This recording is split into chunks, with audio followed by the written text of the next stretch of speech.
batang dating alaga ni Floyd Mayweather, ay itinaas ang madila ng Pilipinas sa kanyang laban. Hook of DJ Zamora. Right there.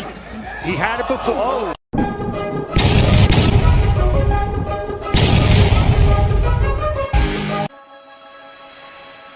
Matapos mahirapan ang kanyang katunggali sa huli nitong laban, sa unang salpukan ay naging agresibo agad ang batang Pinoy, na hinahabol agad ang kalaban. Against Zamora. Parang down.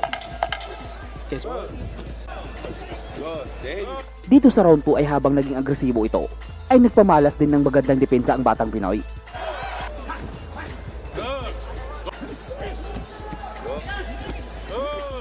Round 4 ay bumabanat na sa bodega itong si Zamora. Ito ay sa instruction na rin sa kanyang corner.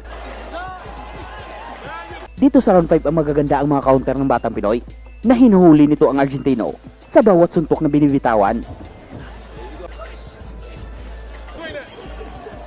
Ang laban ay humantong man sa katapusan, pero tinapos ng batang Pinoy ang laban ito sa isang impresibong unanimous decisyong panalo. Palaban ulit ito noong nakarang araw, December 7, 2024, at kinharap ang isang magaling na Argentino na si Roman Ruben Reynoso sa isang mulong round ng bakbakan sa Super Featherweight Division na ginanap sa Amerika. But it's been the right hook of DJ Reynoso. Like that, leading with the jab, and he got kind of stopped him in his tracks. For the sense of desperation.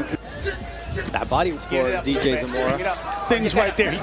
He had it before. Pero sa pagkakataong ito, ay tinapos agad ng bagitong Pinoy ang laban sa isang knockout sa round 2 at nanatiling walang talo na umarangkada ang kartada ng batang Pinoy sa 15 panalo at 10 KO.